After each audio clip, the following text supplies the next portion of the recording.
ओम शांति। 17 जून 2024। बाबा के महावाक्य। मीठे बच्चे, याद और पढ़ाई से ही डबल ताज मिलेगा, इसलिए अपनी एम ऑब्जेक्ट को सामने रख दैवी गुण धारण करो। प्रश्न।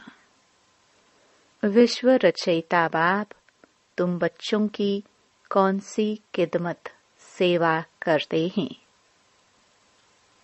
उत्तर। बच्चों को बेहद का वर्षा दे सुखी बनाना, यह खिदमत है। बाप जैसी निष्काम सेवा कोई कर नहीं सकता। दूसरा, बेहद का बाप किराए पर तख्त लेकर तुम्हें विश्व का तख्त नशीन बना देते हैं। खुद ताऊसी तख्त पर नहीं बैठते, लेकिन बच्चों को ताऊसी तख्त पर बिठाते हैं। बाप के तो जड़ मंदिर बनाते, उसमें उन्हें क्या टेस्ट आएगा? मजा तो बच्चों को है जो स्वर्ग का राज्य भाग्य लेते हैं। ओम शांति। मीठे मीठे रूहानी बच्चों को बाप कहते हैं कि अपने को आत्मा समझ बाप को याद करो। ओम शांति का अर्थ तो बच्चों को समझाया है। बाप भी बोलते हैं तो बच्चे भी बोलते हैं ओम शांति, क्योंकि आत्मा का स्वधर्म है शांत। तुम अब जान गए हो कि हम शांति धाम से यहाँ आते हैं, पहले पहले सुख धाम में, फिर 84 पुनर्जन्म लेते लेते दुख धाम में आते हैं। यह तो याद है ना? बच्चे 84 जन्म लेते जीव आत्मा बनते हैं।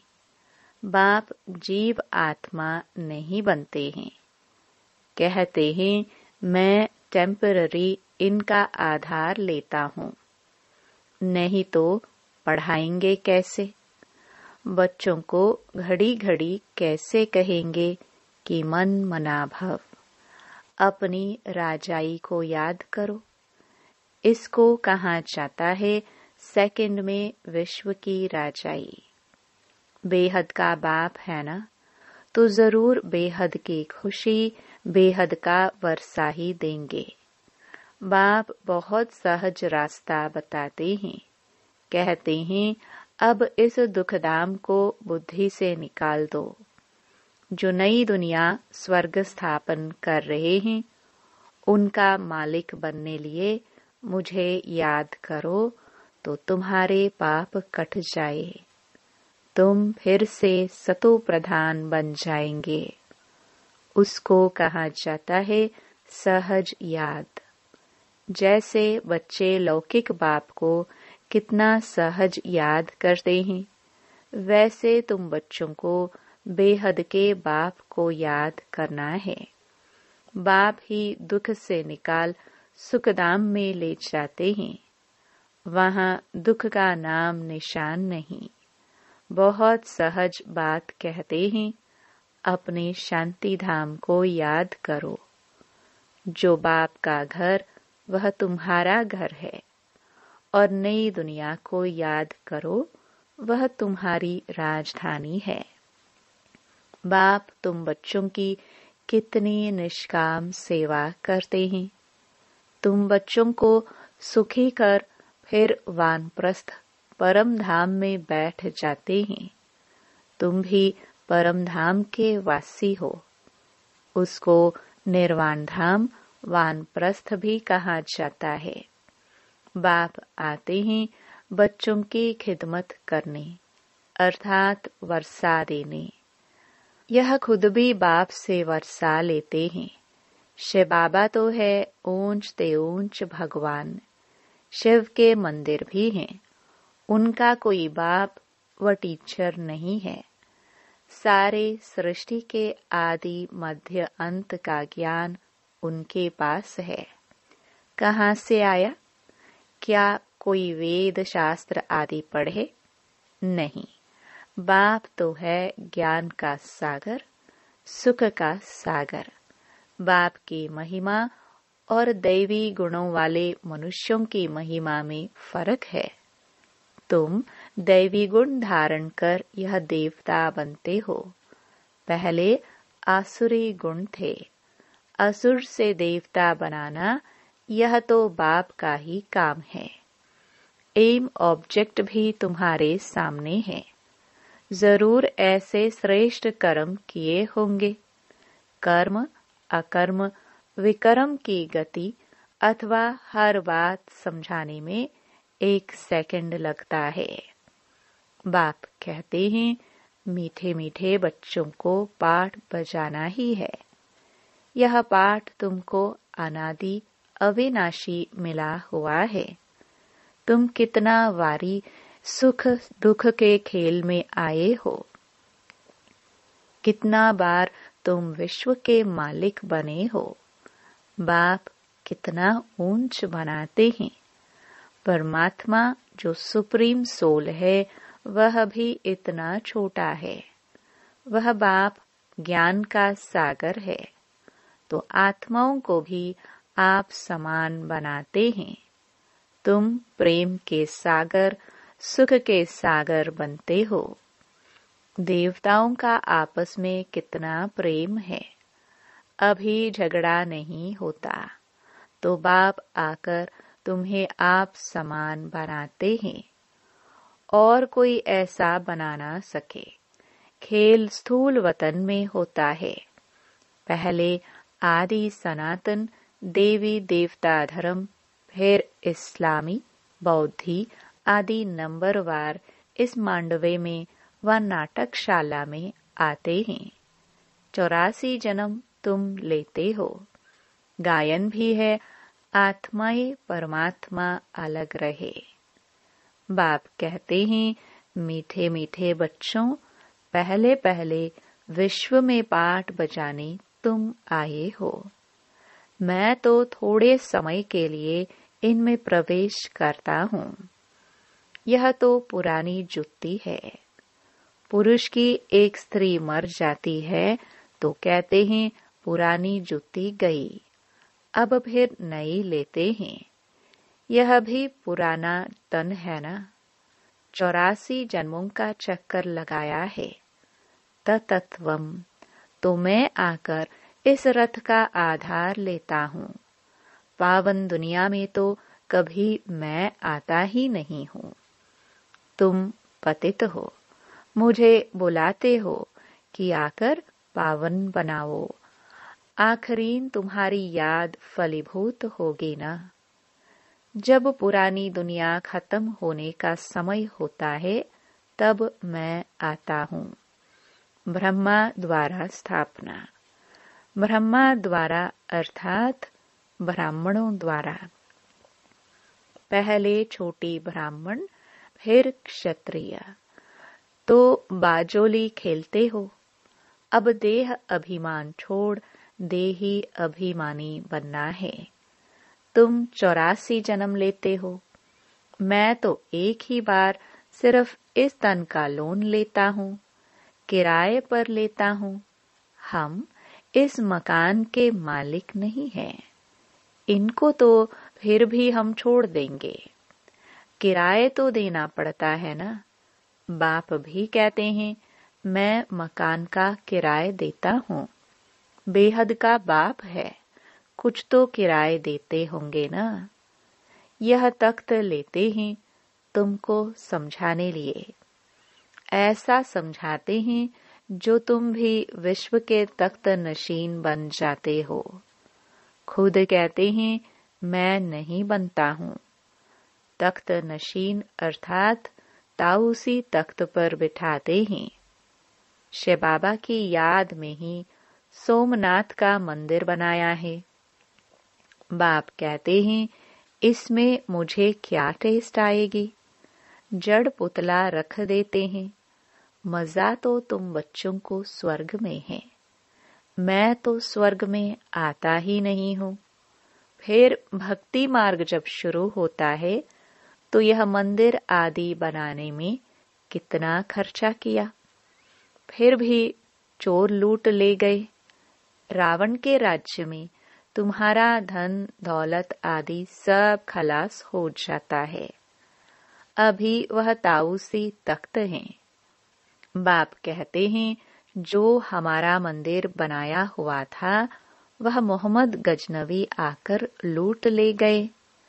भारत जैसा सॉल्वेंट और कोई देश नहीं, इन जैसा तीर्थ और कोई बन नहीं सकता। परंतु आज तो हिंदू धर्म के अनेक तीर्थ हो पड़े हैं।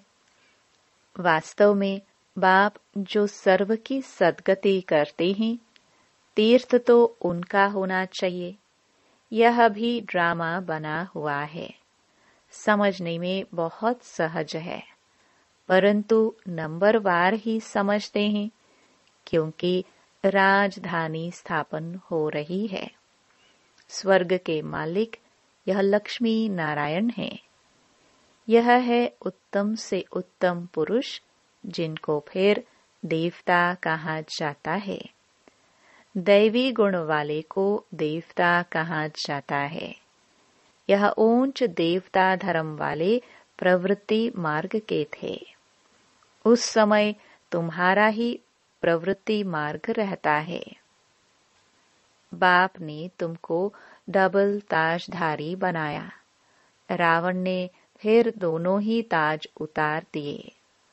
अब तो नो ताज, न पवित्रता का ताज, न धन का ताज, दोनों रावण ने उतार दिए हैं। फिर बाप आकर तुमको दोनों ताज देते हैं, इस याद और पढ़ाई से। इसलिए गाते हैं, ओ गॉड फादर, हमारा गाइड बनो, लिबरेट भी करो। तब तुम्हारा नाम भी पंडा रखा हुआ है। पांडव कौरव यादव क्या करत भय। कहते हैं, बाबा हमको दुख के राज्य से छुड़ाकर साथ ले जाओ। बाप ही सचखंड की स्थापना करते हैं, जिसको स्वर्ग कहा जाता है। फिर रावण झूठ खंड बनाते हैं। वह कहते श्री कृष्ण भगवानुवाच। बाप कहते हैं शिव भगवानुवाच। भारतवासियों ने नाम बदल लिया तो सारी दुनिया ने बदल लिया। श्री कृष्ण तो देहधारी है, विदेही तो एक शिव बाबा है। अभी बाप द्वारा तुम बच्चों को माइट मिलती है। सारे विश्व के तुम मालिक बनते हो। सारा आसमान धरती तुमको मिल जाती है। कोई की ताकत नहीं जो तुमसे छीन सके। पौना कल्प उन्हों की तो जब वृद्धि होकर करोड़ों की अंदाज में हो, तब लश्कर ले आकर तुमको जीते। बाप बच्चों को कितना सुख देते हैं। उनका गायन ही है दुख हरता सुख करता। इस समय बाप तुमको कर्म अकर्म विकर्म की गति बैठ समझाते हैं। रावण राज्य में कर्म विकर्म बन जाते हैं। सतयुग में कर्म अकर्म हो जाते हैं। अभी तुमको एक सतगुरु मिला है, जिसको पतियों का पति कहते हैं, क्योंकि वह पति लोग भी सब उसको याद करते हैं। तो बाप समझाते हैं, यह कितना वंडरफुल ड्रामा है। इतनी छोटी सी आत्मा में अविनाशी पाठ भरा हुआ है, जो कभी मिटने वाला नहीं है।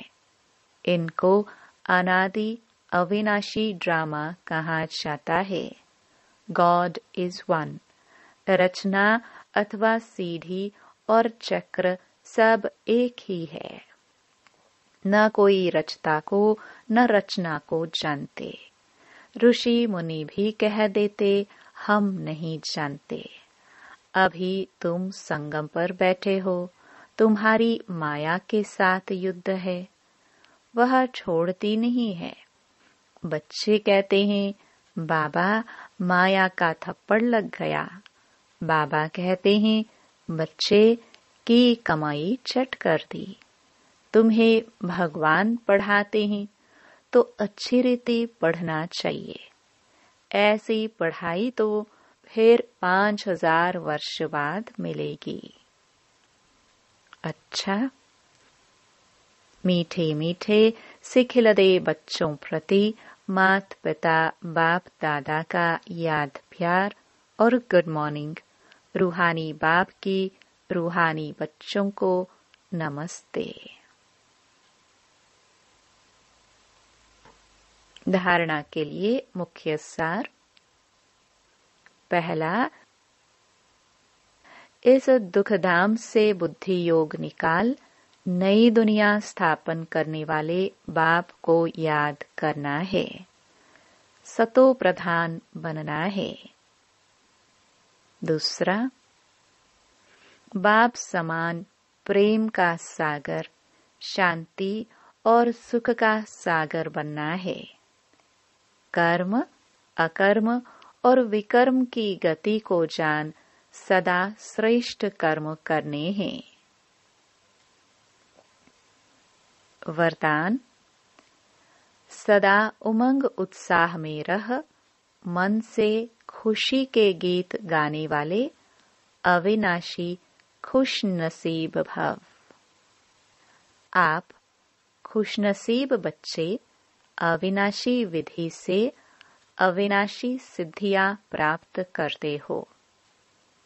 आपके मन से सदा वाह वाह की खुशी के गीत बजते रहते हैं। वाह बाबा, वाह तकदीर, वाह मीठा परिवार, वाह श्रेष्ठ संगम का सुहावना समय।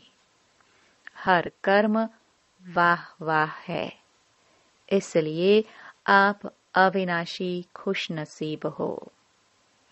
आपके मन में कभी वाई आई क्यों मैं नहीं आ सकता, वाई के बजाय वाह वाह और आई के बजाय बाबा बाबा शब्द ही आता है।